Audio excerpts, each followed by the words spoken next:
Hello കൂട്ടുകാരെ, നമുക്ക് republic ദിനത്തിനായി പ്രസംഗം പഠിക്കാം.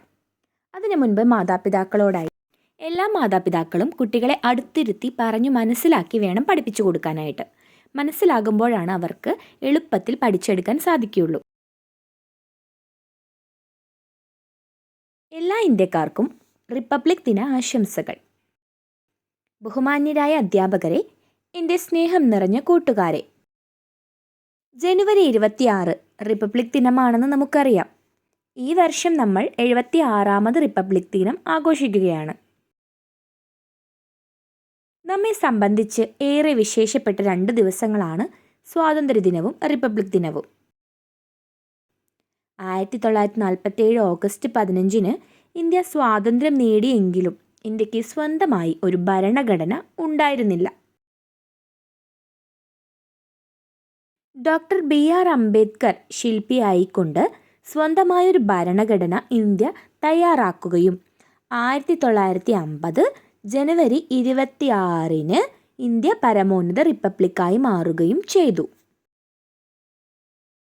നീതി, സ്വാതന്ത്ര്യം, സമത്വം, സാഹോദര്യം എന്നിവയിൽ അധിഷ്ഠിതമാക്കിക്കൊണ്ട് ഭരണഘടന അങ്ങനെ നിലവിൽ വന്നു. ഇന്ത്യയുടെ പരമോന്നത ഭരണഘടന നിലവിൽ വന്നതിൻ്റെ ഓർമ്മയ്ക്കായിട്ടാണ് ജനുവരി 26 രാജ്യം റിപ്പബ്ലിക് ദിനമായി ആഘോഷിക്കുന്നത്. റിപ്പബ്ലിക് ദിനം വളരെ ആവേശത്തോടെയും ആഘോഷങ്ങളോടെയുമാണ് രാജ്യം ആചരിക്കുന്നത്. ഇന്ത്യയുടെ തലസ്ഥാന നഗരിയായ ന്യൂഡൽഹിയിൽ ഒരുപാട് ആഘോഷങ്ങൾ ഉണ്ടാകാറുണ്ട്. ബ്രിട്ടീഷ് ഭരണത്തിൽ നിന്നും ഇന്ത്യയെ മോചിപ്പിച്ചത് കൊണ്ടാണ് നമുക്ക് ഇന്ന് ഈ ആഘോഷങ്ങൾ നടത്താനാകുന്നത്. അതിനുവേണ്ടി നമ്മുടെ പൂർവികർ നടത്തിയ ജീവൻ മരണ പോരാട്ടങ്ങളുടെ കഥ ഇന്നത്തെ തലമുറയ്ക്ക് അറിയാൻ സാധ്യത കുറവാണ്.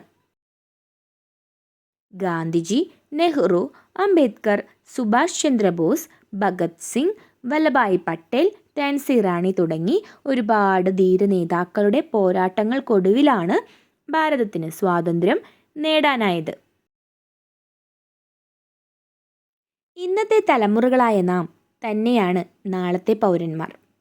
നമ്മിലൂടെയാണ് രാജ്യത്തിൻ്റെ ഭാവി നിർണയിക്കപ്പെടുക.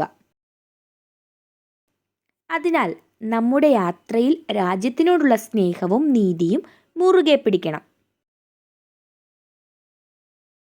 വിദ്യാഭ്യാസമാണ് പുരോഗതിയുടെ താക്കോൽ. വിദ്യാർത്ഥികളാണ് നാളെയുടെ വാഗ്ദാനങ്ങൾ. നമ്മെ സംബന്ധിച്ച് വിദ്യാഭ്യാസ കാലഘട്ടമാണ് നമ്മുടെ ജീവിതത്തിലെ ഏറ്റവും നല്ല കാലഘട്ടം. നമ്മുടെ അവകാശങ്ങൾക്കായി ശബ്ദിക്കാൻ നമുക്ക് ആരുടെയും സഹായം ആവശ്യമില്ല. അതിനായി ഭയക്കേണ്ടതുമില്ല. ഇത്രയും പറഞ്ഞുകൊണ്ട് ഞാൻ എൻ്റെ വാക്കുകൾ നിർത്തുന്നു. നന്ദി, നമസ്കാരം, ജയ് ഹിന്ദ്. നമസ്കാരം. വേദിയിലുള്ള അധ്യാപകരെ, എൻ്റെ കൂട്ടുകാരെ, ആദ്യമായി റിപ്പബ്ലിക് ദിനത്തിൻ്റെ മംഗളങ്ങൾ. നമ്മുടെ ഇന്ത്യയുടെ ഭാവി കുഞ്ഞുങ്ങളായ നമ്മുടെ കൈകളിലാണ്. ഈ വാചകം എന്നും നാം ഓർക്കണം. ഇന്ന് നാം ഇന്ത്യയുടെ 76ാമത്തെ റിപ്പബ്ലിക് ദിനമാണ് ആഘോഷിക്കുന്നത്. കൂട്ടുകാരെ, എന്താണ് റിപ്പബ്ലിക്? എന്താണ് നാം ഇതുകൊണ്ട് അർത്ഥമാക്കുന്നത്? ജനങ്ങൾക്ക് വേണ്ടി ജനങ്ങൾ തന്നെ തിരഞ്ഞെടുക്കുന്ന ഭരണസമ്പ്രദായം നിലവിൽ വന്ന ദിനമാണ് റിപ്പബ്ലിക് ദിനമായി നാം ആഘോഷിക്കുന്നത്.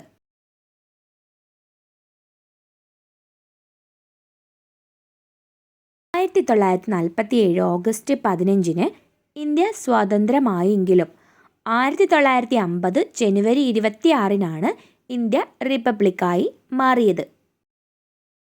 അങ്ങനെ ജനക്ഷേമ രാഷ്ട്രം എന്നർത്ഥമുള്ള റിപ്പബ്ലിക് എന്ന വാക്ക് നിലവിൽ വന്നു. നമുക്ക് ഈ രാജ്യത്ത് ജാതി മത വ്യത്യാസമില്ലാതെ എല്ലാ സ്വാതന്ത്ര്യത്തോടെയും ജീവിക്കാം എന്ന് ഭരണഘടന ഉറപ്പു നൽകുന്നു. എല്ലാ വർഷവും രാജ്യത്തിൻ്റെ തലസ്ഥാനമായ ന്യൂഡൽഹിയിൽ റിപ്പബ്ലിക് ദിനം ആഘോഷിക്കുന്നതിനു വേണ്ടി പ്രത്യേക പരിപാടികൾ നടത്താറുണ്ട്. ജാതിമത ഭേദമന്യേ നമ്മൾ ആഘോഷിക്കുന്ന ഓരോ റിപ്പബ്ലിക് ദിനവും രാജ്യത്തിനോടുള്ള ആദരവും ബഹുമാനവും ഓരോ ഭാരതീയൻ്റെ കടമയും നമ്മെ ഓർമ്മപ്പെടുത്തുന്നു. നാം ശ്വസിക്കുന്ന വായു പോലെ പ്രധാനപ്പെട്ട ഒന്നാണ് സ്വാതന്ത്ര്യം. നാം അനുഭവിക്കുന്ന സ്വാതന്ത്ര്യം ഒരുപാട് മനുഷ്യരുടെ പോരാട്ടവും ത്യാഗവുമാണ്. നെഹ്റു, ബി.ആർ. അംബേദ്കർ, ഗാന്ധിജി, അബ്ദുൽ കലാം ആസാദ്, സരോജിനി നായിഡു, രാജ്യത്തിന് വേണ്ടി വീരമൃത്യു വരിക്കുന്ന ധീര ജവാന്മാർ തുടങ്ങി ഒട്ടേറെ മഹത് വ്യക്തികൾ ഈ സ്വാതന്ത്ര്യത്തിന് പിന്നിലുണ്ട്. സ്വാതന്ത്ര്യം എന്നത് അത്രമാത്രം പ്രധാനപ്പെട്ടതാണ്. ആസ്വദിക്കുക, സംരക്ഷിക്കുക. നമ്മുടെ ധീര നേതാക്കൾ ചെയ്ത ത്യാഗങ്ങളെ ബഹുമാനിക്കുക. ഒരിക്കലും ദുരുപയോഗം ചെയ്യാതിരിക്കുക. ഇത്രയും പറഞ്ഞുകൊണ്ട് ഞാൻ എൻ്റെ വാക്കുകൾ ഇവിടെ നിർത്തുന്നു. നന്ദി, നമസ്കാരം, ജയ് ഹിന്ദ്.